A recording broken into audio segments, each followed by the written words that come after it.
The viewpoints expressed on Night Fright are not necessarily those of the host, the staff, the sponsors, or the affiliate stations. Tonight's program may contain graphic themes or images. Viewer discretion is advised.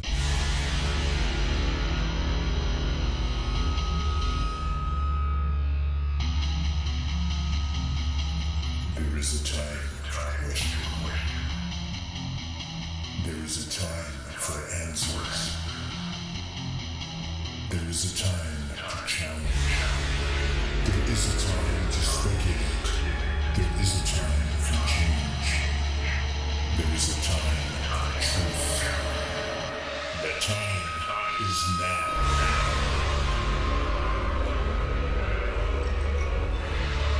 Welcome to Night Fright, your voice in the dark for paranormal and conspiracy.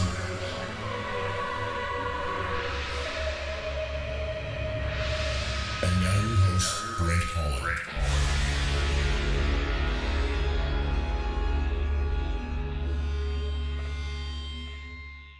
Showtime! Welcome to the show, folks. I'm Brent Holland, and welcome one and all to Night Fright. Folks, there's a legendary radio show out of the United States, and everybody listens to it in Canada in major urban areas, called Coast to Coast. Tonight we have a celebrity with us. His name is Richard Syrett. Many people will know Richard because Richard also does a show out of Toronto and out of Zoomer Radio, AM 70, called The Conspiracy Show. He also is a part-time host on that legendary show out of the United States called Coast to Coast. He does a lot of stuff, folks. He has a TV program called The Conspiracy Show, which is now in its third season, which I think is still on Vision TV. Is that correct, Richard? That is correct, yes. There you go, Vision TV. So you can access all this stuff, by the way, folks, through the www.nightfrightshow.com website, because we're going to put all his links up there for you tonight. I should also tell you that Richard's got a wonderful new lecture series coming up called Follow the Truth 2, and that's going to take place right in Oshawa. As I said, it's only about 45 minutes east of Toronto. Yeah, maybe a half an hour. And that's going to happen on April 26, 2015. It's my pleasure to welcome Richard Syrett to the show for the very first time, most definitely not the last. How are you doing, my friend? Hey, Brent. I'm nice and warm in my little condo here in North Toronto, and just looking outside with the blustery winter weather we're having. So it's a great night to be indoors listening to the radio. Absolutely, without question. As I always say, folks, get the coffee going, get the tea going, get a beverage of your choice going. Hot chocolate would be a very good choice for you all tonight. We're going to take you on a wonderful ride tonight. We're going to be looking at paranormal experiences that Richard's had. We're going to be looking at things that he's teaching the younger people in Canada. We're going to talk about all things broadcasting, all things conspiracy-oriented. It's going to be a wonderful show. Let's start off. What are you teaching, Richard, in Oshawa?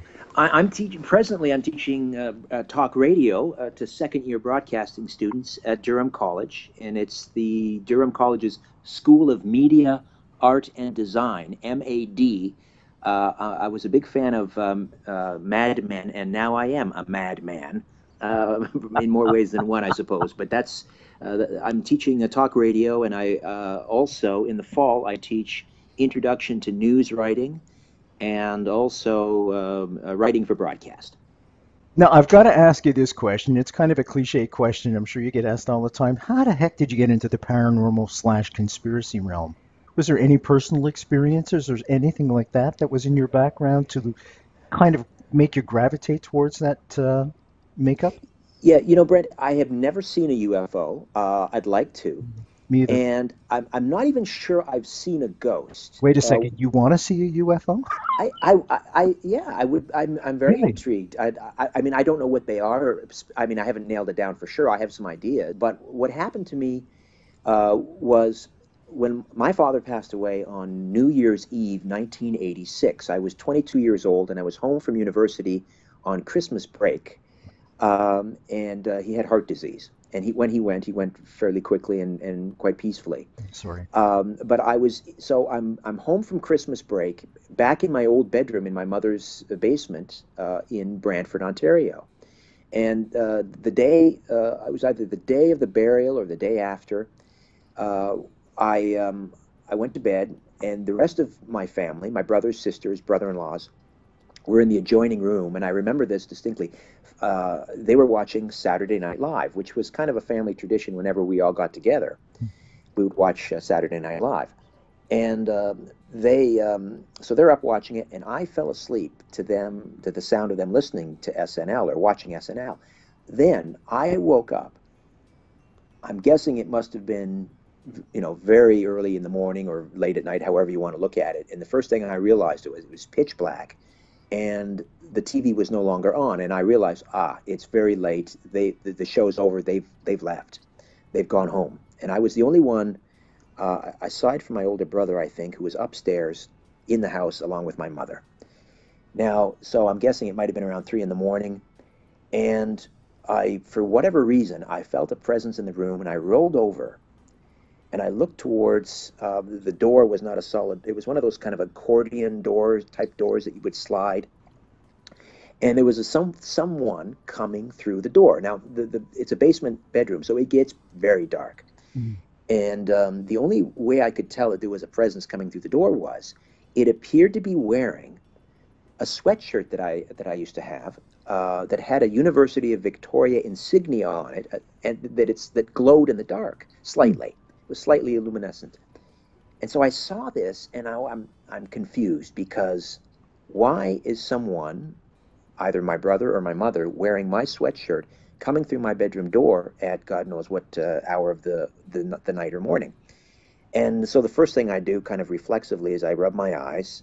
And I should note, sort of as a caveat, typically, when there's a death in the family, it's not unusual for the family physician to prescribe a sedative for any member of the family. And my mother was sort of in charge of those, and she dutifully sort of cut they're little tiny capsules, and she'd cut them into almost thirds, just enough to take the edge off. Not to cause, someone to go into a coma or anything. So I took one, but as I say, just like a corner of a tablet. So I throw that out there because it is possible that that may have had some effect on what happened, but I don't think so.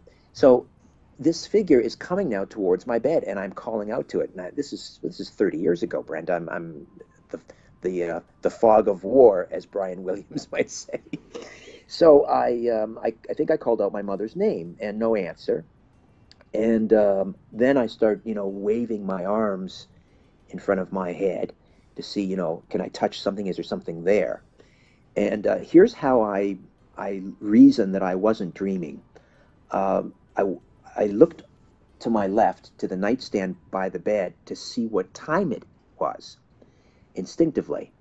And I realized, because my clock radio wasn't there, because I was home on Christmas break, and so my clock radio was where it should have been, back in the dorm, in my dorm room at in university, at Wilfrid Laurier University. Now, I'm reasoning, had I been dreaming, that clock, when you dream, sometimes things aren't exactly as they should be. Mm-hmm. I'm guessing that clock would have been there, but it wasn't. Of course it wasn't. It was back in my dorm. So there was a logic there. That's how I reasoned I wasn't dreaming. So anyway, so this figure's coming towards me. I'm calling out, and no response. It's getting closer, closer, closer. A shadowy figure.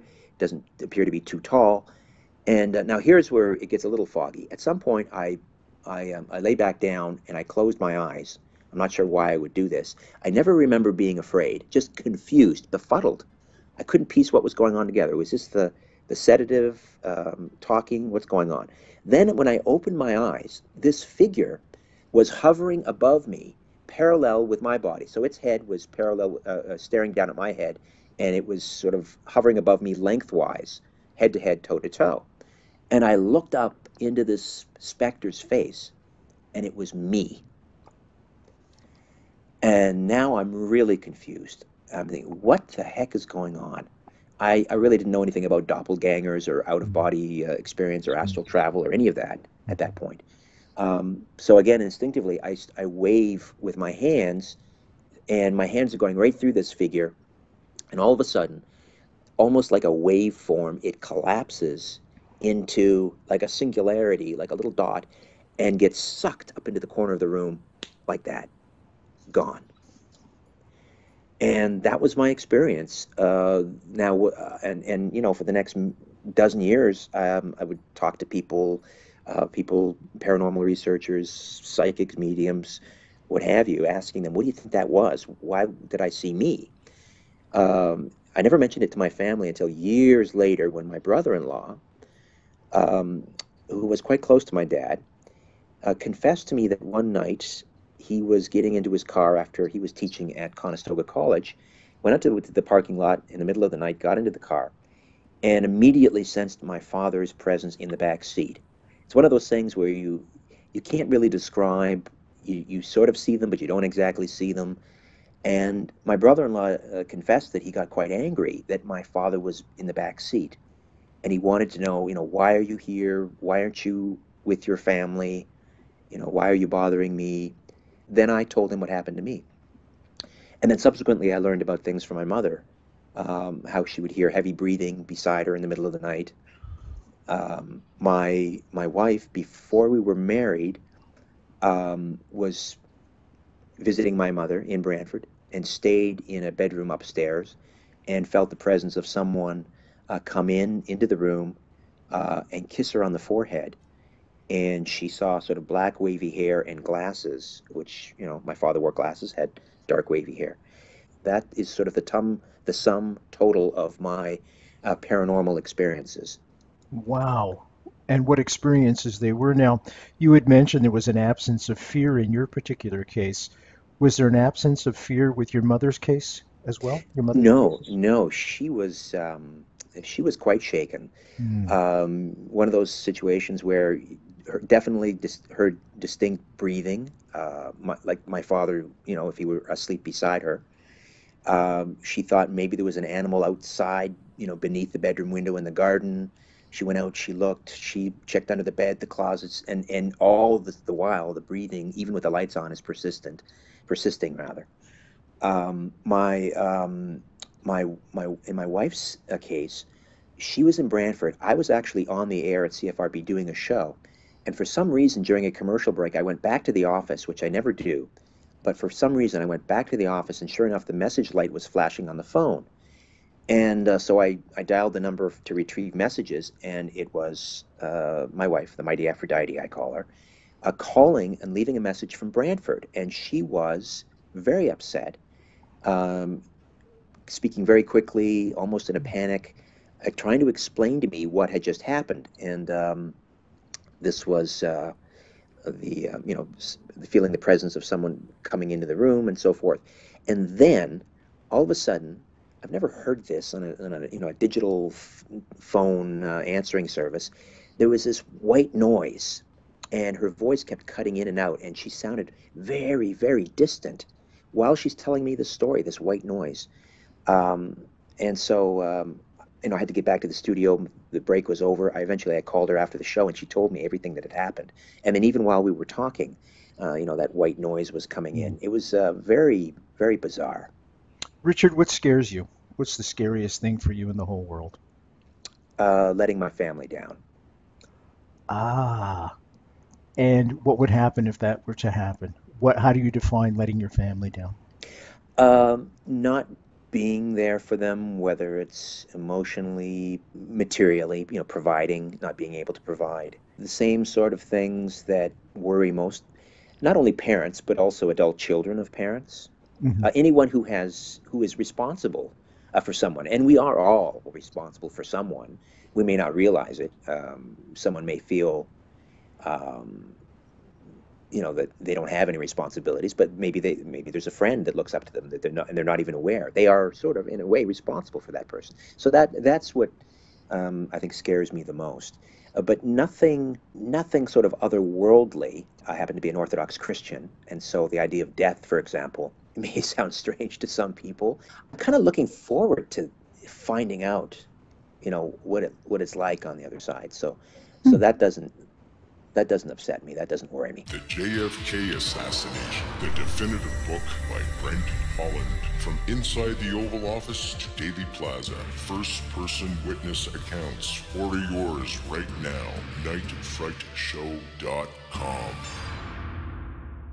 When you look at the global perspective around the world today, global geopolitics, is there anything in that realm that frightens you for the safety of your family?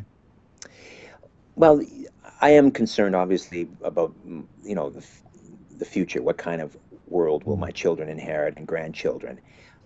But it's very easy to get cynical talking about the sorts of things I talk about on the radio, and I'm talking, about political subterfuge and geopolitics, as you say, and conspiracy and the hidden hand, and who's orchestrating all of this and who's in control and so forth. I'm actually quite hopeful for the future.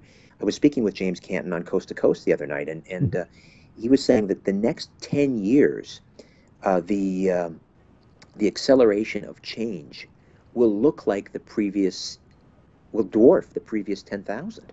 I mean, I can't even wrap my head around that. I mean, that doesn't scare me, but that is going to be a little alarming. I don't know. I'm well, a I'll bit tell of you, a Richard, technopath. I was going to say it scares the hell out of me because I'm still learning Facebook. If they change the interface again, I'm done for. I'm still learning MySpace. Richard Syrett's our guest tonight, folks. www.nightfrightshow.com. You will find all his contact information there. And of course, Richard is the part-time host for Coast to Coast, as he just mentioned.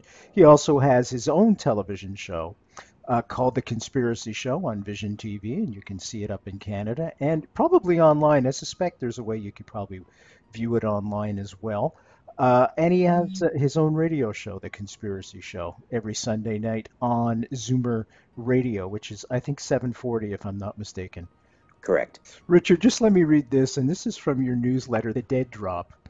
And I quote, "Journalists are generally well-intentioned citizens. They want to inform the public and keep elected officials honest. But they're just like the rest of us, too. They want to live comfortably. They have car payments and a mortgage. Their children need braces and the latest iPhone. Snap. They're trapped. We're all trapped." Then Richard poses a very poignant question, very profound. I think it's a question we all have to ask ourselves. Are you willing to give up your house and risk your daughter's college fund to pursue the truth? And I'm going to put that question right to Richard. Are you willing to do that? Am I willing to risk? Admittedly, that's good writing, by the way, Richard. Terrific thank you. Writing. I guess I'm a bit of a coward. One might look at it that way. I'm not going to put myself out there on the radio and in pursuit of, furthering a truth and jeopardize my family. Right. Because that's not fair to them. Yeah. They don't have a say in the matter. So, thank God for those people who have dedicated their lives to doing that. But I don't think I'm likely to be put in that position because I'm interviewing the people that put themselves out there. And that's why I have such respect for them, whether I agree with them or not. I mean, they are living, they're walking the walk and talking they're walking the walk is what I'm trying to say. So I'm interviewing them. Now one could argue, well, by virtue of putting those people on the air, maybe, I am opening myself up to something like that. Well, thank God, in the 18 years I've been doing this, it's, that's never been an issue. Richard Syrett is our guest tonight, folks. www.nightfrightshow.com. Click on tonight's guest picture. That'll take you right to his website. The Conspiracy Show is his baby, and he is also part-time host, guest host for that wonderful show, Coast to Coast. It's the staple of the industry and inspired me to start Night Fright when I was up in Sudbury. And Brent, you were terrific. You were on the program with me a few months back, and we did 3 hours on JFK, and it was just, 99% thanks to you. Just a terrific 3 hours of radio. I learned a lot. Thank you, Richard. Thank you so much for that. And Richard, I should get your address. And how do you spell your last name again for the check? Just like we rehearsed it. Richard's been very kind to me, folks. Trust me. I don't get much publicity in my own country here in Canada. I don't get any, to be honest with you. And Richard was kind enough to have me on the Conspiracy Show, and I was just amazed to be on a legendary show like Richard's. And then Richard was kind enough this year on the very JFK special that I used to tune into year after year after year on Coast to Coast. Richard asked me to be the guest to talk about my book, and I was just elated. I can't tell you. I drove all the way to Montreal because I couldn't find anybody with a landline, Richard. Is that right? In Kingston, yeah. Wow. Yeah, no, that's okay. That was more than fine. Now, Richard, being in Toronto, you're not a Leafs fan, are you? Do I have to admit to that? We won't hold that against you. Yeah, actually, you know what? I am. Someone, I think it was Ken Dryden, in his book The Game, actually said the golden age of hockey is whenever you're 11 years old, and that's certainly true for me. When I was 11. In 1975, the age of Darryl Sittler and Lanny McDonald, and on the odd Saturday night when the CBC Hockey Night in Canada wasn't covering a Leaf game, I would sit on the couch next to my dad and listen to Danny Gallivan. I mean, I'm a Danny Gallivan fan. I mean, that just transcends allegiance to any sports franchise. The man was an artist. And so was Guy Lafleur and Jacques Lemaire and Scotty Bowman and Sam Pollock. So although, I'm not a Habs fan per se, the Mighty Aphrodite is, and it's like the two solitudes right in this house. I'm a Leaf fan, she's a Habs fan. There's a Canadian dynamic. Still, but the 75 Canadians, like the Red Army team in 72, it doesn't matter, even if you're not a hockey fan. It's like not being a golf fan, but all of a sudden you'd see Jack Nicklaus or Tiger Woods tee it up, or you're not a boxing fan, but you see Muhammad Ali. It doesn't matter. It transcends all of that. You stop what you're doing and you watch and you admire. Agreed. Because it's of that magnitude, it's of that level, it's of that quality. It's like watching Muhammad Ali, as you said, the greatest. Just amazing. Yeah, I guess we did grow up in the heyday of sports, especially hockey in those days, and I would argue somewhat today too. I think it's still solid. I'm all for watching the Leafs come back and finally winning something again. I was a big Palmateer fan too. I used to likewise. Oh yes, when he used to eat his popcorn. Fan. Yeah. Folks, we're talking with Richard Syrett tonight. We're finding out all about him tonight. What makes him tick, and as you know, he is guest host of Coast to Coast, and he has his own show called The Conspiracy Show. You had mentioned you're an Orthodox Christian, but you also, I suspect, you believe that there's something else out there in terms of UFOs, the paranormal, etc. What's your definition of God, and what do you teach? What do you teach your children, for example? Well, I think the Bible talks about having a childlike faith. That's very easy for me to do because in many ways I am a child, and I guess some might say that's very naive, naive way of the world, but that's the way I look. Not that I look at it, there's an old man in the sky. I think for me, faith is built upon evidence, and I think there's ample evidence. I look at creation as evidence. What do I teach my children? I guess I try to show them that the same love that I have for them, and how I'm always thinking about them and always concerned and watching out for them, and I say it's the same way with our Heavenly Father. So if you can imagine the love that I have for you, but infinitely times greater, and so it's not that he doesn't listen to your prayers. Sometimes the answer is no, because he knows best. And why does he know best? Because now this, I haven't gotten into them yet, but I've been thinking about this lately. Okay. He lives outside he resides, or she, whatever, outside the space-time continuum. So it's like he gets to look down on the parade, and he sees the middle, or the beginning of the parade, the middle, and the end. So he knows how all this plays out. Now, that doesn't negate free will, because we're in the middle of the parade, Right. and we don't know how it ends.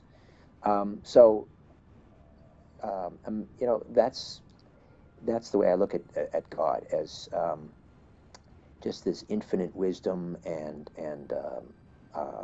love, and existing outside space and time, incomprehensible. And although that might be frustrating for some people, I find it comforting, because it's just like, I put that over there. I don't need to worry about it. I can appreciate. I will never understand that. I don't need to. I know that it is. When they come to you and they say, "Daddy, are ghosts real? Are monsters real? There's someone living in my closet." I'm trying to think if they've ever had that monster. I guess they've had nightmares and so forth. Sure. I tell, in terms of ghosts, I tell them, well, some people are quite certain they've seen them, and I tell them I believe that they believe they've seen something. And then I go back to the Bible, and it talks about what happens when we die. We essentially we're asleep, and there's this chasm between life and death. And there have been a few instances. I tell them that communicating with the other side may be possible if God so divines, if He wills it to be. But we're not really sure what ghosts are. But I think people are seeing something. Richard Syrett's our guest tonight, folks. Not only is he a great interviewer, a great host for Coast to Coast in his own show, The Conspiracy Show, he's one hell of a dad as well. He's just a terrific guy. Adopt me. The JFK Assassination, the definitive book by Brent, Holland. From inside the Oval Office to Daily Plaza, first-person witness accounts. Order yours right now. nightfrightshow.com. What are your beliefs in UFOs? Well, I certainly believe that 150 million people who have claimed to have seen an unidentified aerial object since 1947, and that's according to a United Nations report. Right. I certainly don't think that 150 million people are seeing swamp gas. Now, maybe 98% of those things could be explained away. A good portion of those, I think, now are advanced aerial vehicles that are manufactured in the United States. We're talking about incredibly advanced aircraft that have been financed through black ops budgets. Right. Trillions of dollars that have been siphoned off over the last 40, 50, 60 years.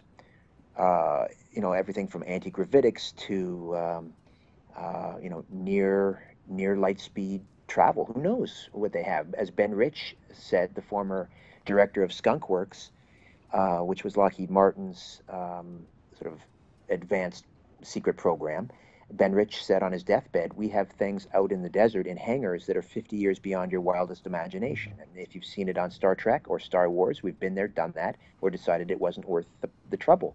And he also said, "We now have the technology to take ET home," whatever that means, although I think we can sort of surmise. So as I say, a lot of what people are seeing in the sky now are black ops advanced aircraft. There is a small percentage, and let's be conservative and say it's 1%. Well, sure. 1% of 150 million is 1.5 million. That's a lot. That's nothing to sneeze at. What are they saying?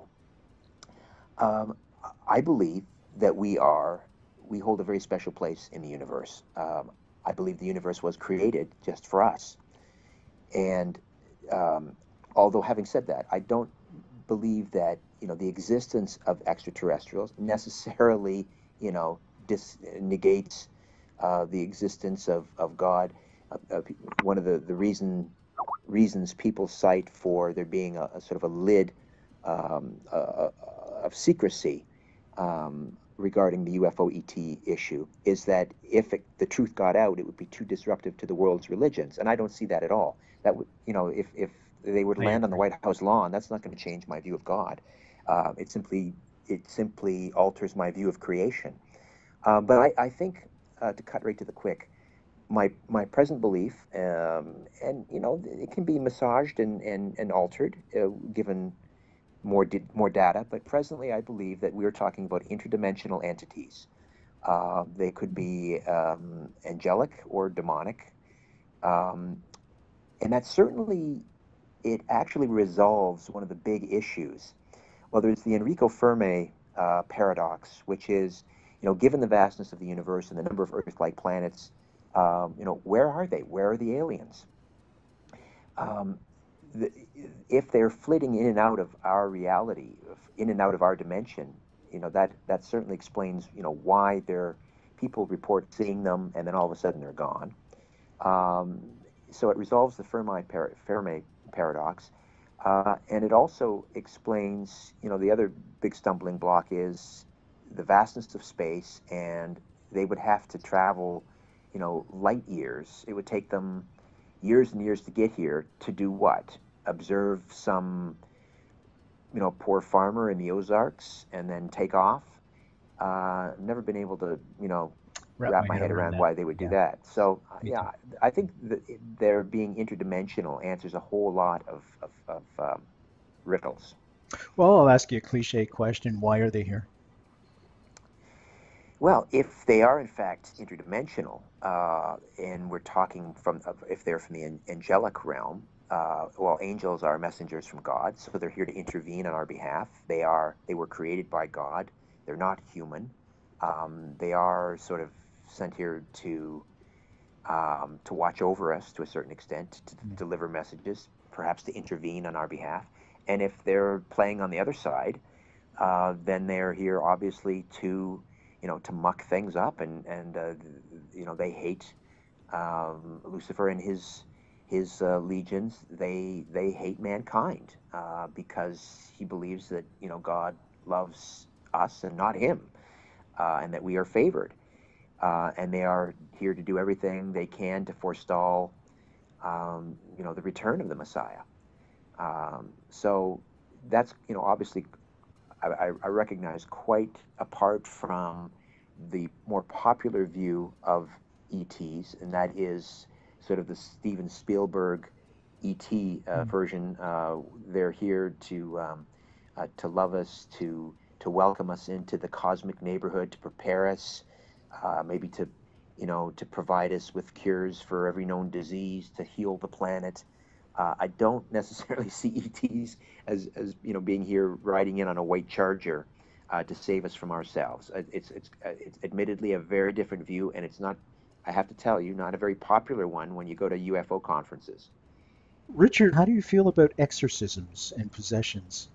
Most of us are familiar with the sort of the Catholic rite of exorcism from television, movies, literature. I'm admittedly somewhat ignorant of the Christian Orthodox view towards exorcism. I'm not aware. It's not considered one of the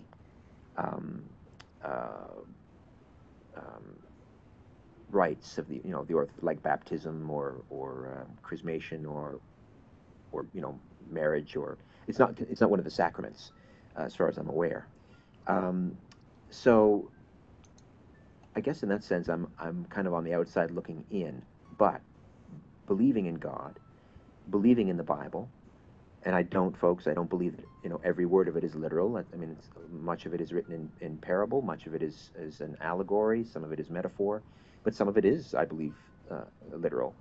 And so I do believe that there is, evil in the world, and I take the Bible literally when it says, and when Jesus said that this world is ruled by Satan. But God intended it to be that way. God uses evil for his own purposes. So given that the world is run by psychopaths and by Satan, then I certainly believe in the existence of evil and demonic realm and an unseen world. And so I do believe that it's possible for people to become possessed by evil and demonic forces. Absolutely. As an extension of that, then I suspect you believe it is possible for people to become unpossessed. In other words, have an exorcism or something along those lines to rid Yes, themselves of this. Okay. yes. In fact, further to that point, I believe it was season one of the TV show. I traveled to Yonkers, New York, and I met a New York State certified psychiatrist Hmm. who wrote in a Catholic journal. Now he is admittedly a staunch Roman Catholic, Mhm. but also supposedly a man of science, and again state certified, who documented what he called an authentic case of demonic possession. And we talked for hours about this case, and it's again it's episode, I believe, in season one. If you go onto the conspiracyshow.com and look it up, exorcisms. So What were and some of the revelations, and no pun intended, mhm. that he brought forward to you that you were surprised at? Well, he also put me in touch with a Catholic priest from the New York Archdiocese who um, is anonymous, but spoke to me on condition of his anonymity Mhm. by phone. And it was more what he had to tell me, um, sort of confirming what the psychiatrist had said. Because the priest was there during there was multiple exorcisms performed on this woman. And I guess in this sense, the movie has it right. The Frankenheimer film. Mhm. It was Frankenheimer, wasn't it? That That's directed right. Yeah. The Exorcist. Levitation, Speaking in Foreign Tongues. Um, this was particularly eerie. Both the psychiatrist and the priest told me that while they were having a phone conversation um, about this case, and the psychiatrist was in Yonkers at the time on the phone. The priest happened to be vacationing in Florida, uh, and while they were on the phone with each other, this woman who was you know, possessed supposedly, her voice came on the phone. Oh my I God. mean, this was not set up as a conference call. I mean, Right. she would have had no way of knowing that they were calling, or no way of getting in on this conversation. But her voice came through, and said, "I know what you're doing. You're both rotten. You're both, expletive, expletive, expletive." She even described what the priest was wearing. She said, "I know where you are. I can see you. You just came in. You were walking on the beach." All of this was happened to be true. Um, so that was pretty alarming. And then he also described the animal noises that came out of this woman's mouth, and the levitation, all textbook, kind of stuff. And before we started the conversation, the priest um, told me that, by talking about this, I'm a great believer in you tend to attract what you think about, which is one of the reasons the Mighty Aphrodite will not allow that movie in this house. We haven't watched it. We don't even talk about it. And I think there's a certain amount of truth to that. Anyway, he said, before we talk about this, we need to protect each other. And he proceeded to say a fairly lengthy prayer, some sort of a prayer of protection, before we started talking about this case. So that was a little unsettling, but also faith affirming, because when you hear these things about evil, it just confirms for me that the opposite is also true. That there is a God, and um, there is a heaven, and yes, there is evil. Do you think it's manifesting more than ever before right now in the world? Interesting. I just had a conversation with artist, satirist, filmmaker by the name of Thomas Sheridan from Ireland, Hmm. Hmm. who studies psychopaths and has written a book about them called "Puzzling People: The Labyrinth of Psychopaths." And we talked about, while psychopaths are fairly rare, um, they do tend to rise to sort of positions of power. Uh, and in fact, I've done a lot of thinking about this over the years. It's almost as if the game is rigged in favor of the psychopath. In other words, that old adage, nice guys finish last. Well, there's a reason for that, because nice guys and nice women aren't willing. They have conscience. They have a conscience, and they're not willing to do the things that are required to do in order for one to rise to the top. And that's true in politics. That's true in medicine in many instances. I was shocked to learn that, um, you know, there are a lot of psychopaths who happen to be surgeons. Now, a psychopath doesn't have to be some rampaging serial killer like a son of Sam. A psychopath simply has to be someone who has no remorse, who's willing to do whatever it takes to get what they want. They tend to be very, cold, cunning, calculating individuals. So I think I dated her when I was in university. it's they're out there. They are out there. Yeah, no, seriously. Yeah.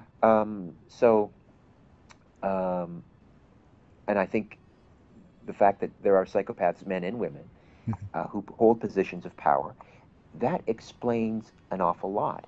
And it's also why my worldview, which is, the word conspiracy is obviously a very politically charged word. It's used to stifle debate. It's used by people in the mainstream media who have no clue what the word actually means or where it comes from. And I don't consider myself a conspiracy theorist per se. I look at conspiracy facts. Conspiracies happen. And the ultimate conspiracy to me, again, goes back to the biblical narrative, and that is, the existence of evil and Satan, and that we are, as human beings, both the pawns and the prize in this game of spiritual warfare. That's the ultimate conspiracy. So everything that's playing out on the world stage, in many respects, is just is following the ultimate script as laid out in Daniel and Revelations and so forth. So do you feel there's a psychopath at the helm somewhere in the world right now, or psychopaths? Oh, absolutely, absolutely, and they're not all. It's not always that obvious. It's not like 1930, 1940s Nazi Germany, where you had a bunch of knuckle-dragging brutes in brown shirts, smashing store windows that belong to Jews, or putting Jews in the oven. They're far more sophisticated now. They're very they're very charming. They might wear Armani suits. They might have a nice cozy corner office. You might perceive that they're on your side or that you're a friend. But beneath that facade, lurks a psychopath, someone who would, at a moment's notice, throw you under the bus, figuratively, not necessarily literally, to get what they want. And that includes people that run for political office, members of parliament, mayors, presidents of the United States. Lyndon Johnson's own advisor, and now his name escapes me, but he's a very popular journalist on PBS. Bill Moyers. Yeah, Bill Moyers. Actually went behind his boss's back. He worked for LBJ and sought out the advice of psychiatrists. And based on what Moyers and others said, LBJ was diagnosed as, I think they used the term sociopath, but I think sociopath, psychopath are pretty interchangeable. Well, just as an aside about Johnson, he used to go to the John to defecate, and he would have his aides around him taking notes as he would dictate things to them. Could you imagine? I mean, that's a textbook intimidation tactic, where you demean and degrade your underlings, and you make them sit there and listen to you and watch you do that while you're giving them orders. It's textbook. In fact, I won't name the person, but there was at one time a very well-known television host in this city who did the same thing to his staff. Really? Yeah. Wow. The JFK Assassination, the definitive book by Brent, Holland. From inside the Oval Office to Daily Plaza, first-person witness accounts. Order yours right now. nightfrightshow.com. Richard Syrett's our guest tonight, folks. Richard, how do you feel about, this is a great segue now because we've just been talking about, how it's gone from Nazi Germany to evil and now people are wearing Armani suits, and I'm thinking bankers. Do you think there's a new world order? Um, It's a tough one, isn't yeah, it? I mean, I don't, I don't see the New World Order as one world government. I think, in my humble opinion, that's, I think that's a misnomer. I think people use Mm. the terms interchangeably. I don't Mhm. believe in that we're approaching a one world government. We're definitely in a new world order, and that can mean a number of different things. I mean, if you look at globalism, that's certainly a new world order. It's not necessarily a conspiracy; it's a process, but the results are ultimately, a loss of individual freedoms. um, there are, have admittedly some upsides to globalism as well. If you're, if you're in manufacturing or you have a product and you want to sell it, you have worldwide customers at your disposal, at your fingertips online, which is a wonderful thing. So there are some upsides to globalism, but I see globalism, um, and where it's going as becoming more of sort of um, a corporatocracy, where corporations are not necessarily even run by human beings anymore. They're run Mhm. by algorithms, and they become this synthetic beast that have no allegiance to nation states. And I mean, there's nothing that gets in the way of the movement of free capital and labor, which is what free markets love and corporations love. There's nothing worse for them than borders with jurisdictions with their own rules and regulations. So it's in their best interest to get rid of those. So that's certainly where we're headed.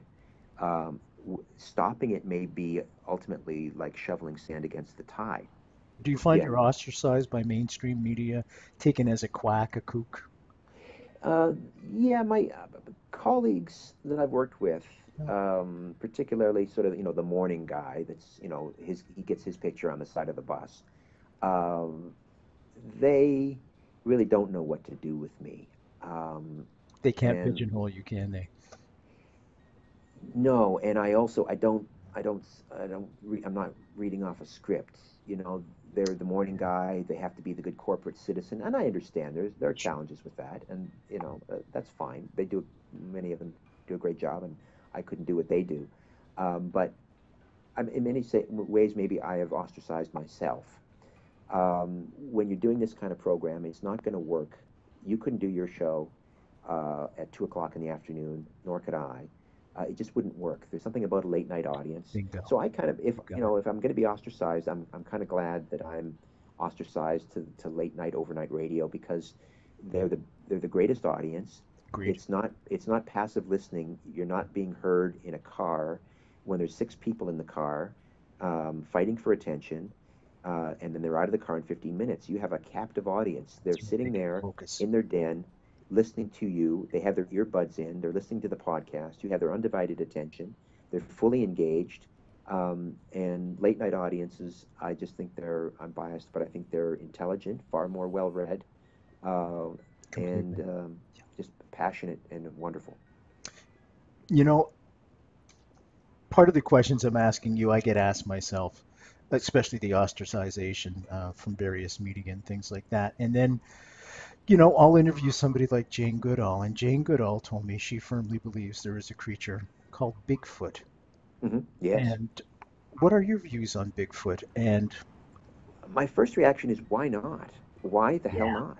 yeah, There are vast regions of this planet still in 2015 where nary a human has set foot. In absolutely. fact, I think it was in rural Virginia, just last week I saw a story on Yahoo.com where someone was hiking in the woods, and they found, I think it was like a Winchester rifle that was leaning up against a tree, and they figured that rifle had been there since the Civil War, Yes. undisturbed, never even noticed before. And despite what the environmental scaremongers would have you believe, there are still vast areas of wilderness, especially in the American Northwest and the Canadian Shield and the boreal forests. Uh, so why not?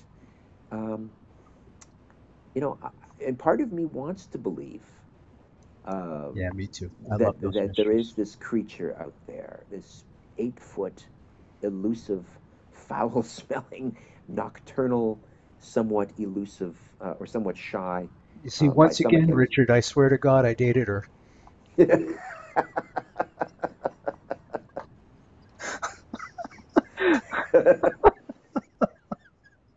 But I agree completely with you. You know, we haven't seen Nessie in a while. Loch Ness hasn't been around for a little while. Mhm. And I hope that it reappears or somebody thinks they've seen it or something because I love these mysteries of the world. Can I Yeah, very quickly? Can I just a selfless or a shameless self promotion here? I just wanted to plug my upcoming conference, Follow the Truth, in Oshawa. It's Sunday, April the 26th. It's an evening event, Sunday, April 26th, and it's at the beautiful Regent Theatre, which is an old vaudeville theater which has been refurbished. It's owned by the University of Ontario. It's a gorgeous theater, and I've got 7 speakers. And I'm who are the hoping that you'll speakers, come. Richard? Well, I'm hoping you'll come as my guest, Of Brent, course, I'll be and there. the next one that I do, you're on my. I'd like you to speak, but I have a gentleman who smuggled the Zapruder film into Canada in the early 1970s. He was given the film. A copy of the film was made, of course, by Jim Garrison. It was given to Penn Jones, and then to my colleague Nelson Thal, who brought it to Oh, Canada and yeah. had it played on a CBC border station. This was before Geraldo Rivera showed the world the Zapruder film in 1975. This was 1973, and it wasn't announced. What he did was the CBC technicians agreed to play it after the color bars went up.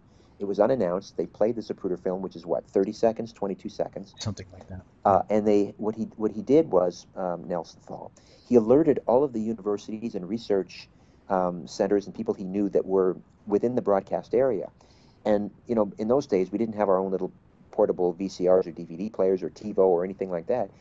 Only in universities did they have these big digital or TV stations, digital video, or not digital, but video recording devices. So they all knew at such and such an hour and such a minute they were to press record.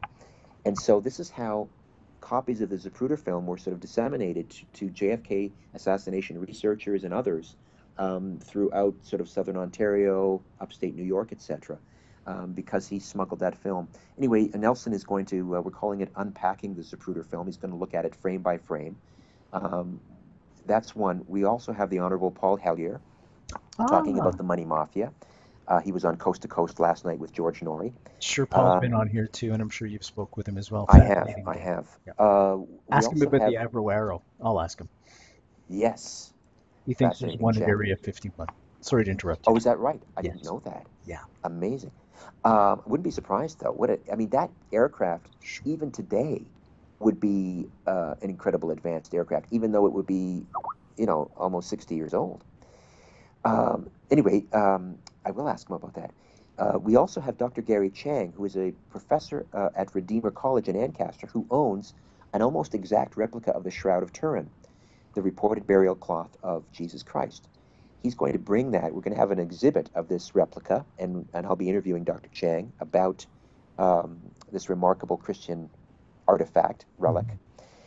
And then remote viewer Douglas James Cottrell,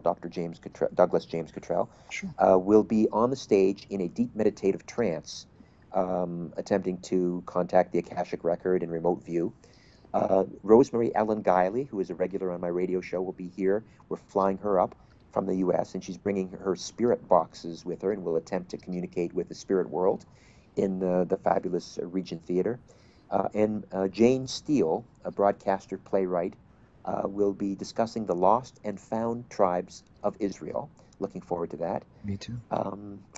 And Victor Vigiani, who is another regular on my radio show, will be reviewing some of the most important government documents that really prove the U.S. government in particular, and also the Canadian government, are concerned about UFOs and know about them and have at times engaged them militarily. Wow.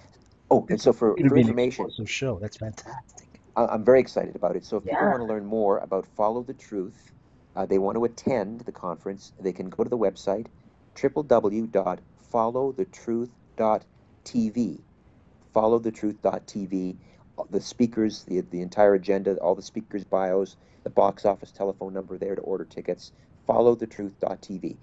Thank you, Brent. I appreciate you giving me some time. Oh, no, that's terrific. And Richard Syrett, The Conspiracy Show, Sunday nights on the radio, Eastern Time, 11 o'clock, 7:40 a.m. if you're in Toronto or around the area. If not, you can catch him on the internet as well. He hosts Coast to Coast from time to time as well, and his television show on Vision TV, also called The Conspiracy Show. Richard, thank you so much, my friend. Brent, I've truly, I can't remember the last time I've had so much fun and pleasure speaking with someone for 2 hours. It was a real delight. Followthetruth.tv. Thank you, my friend. You've been a super trooper.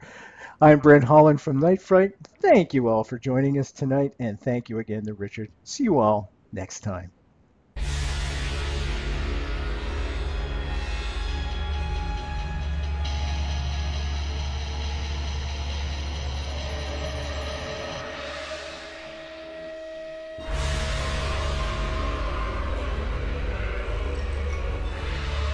You're listening to Night Fright and your host, Brent Holland. The time is now. Your voice on the web for paranormal and conspiracy.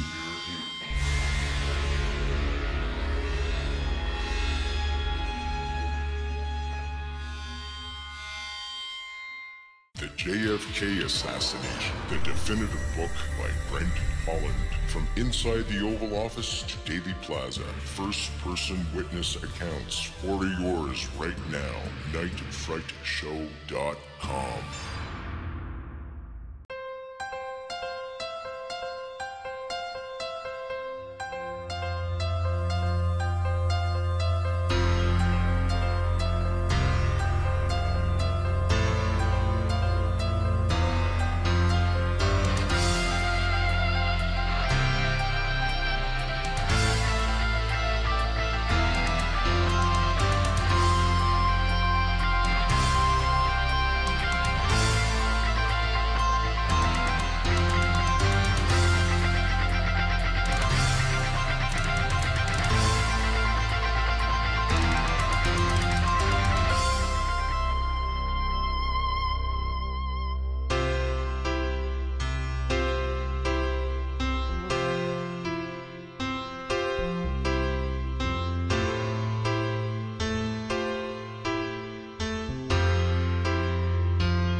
JFK Assassination, the definitive book by Brent Holland. From inside the Oval Office to Daily Plaza, first-person witness accounts. Order yours right now. nightfrightshow.com.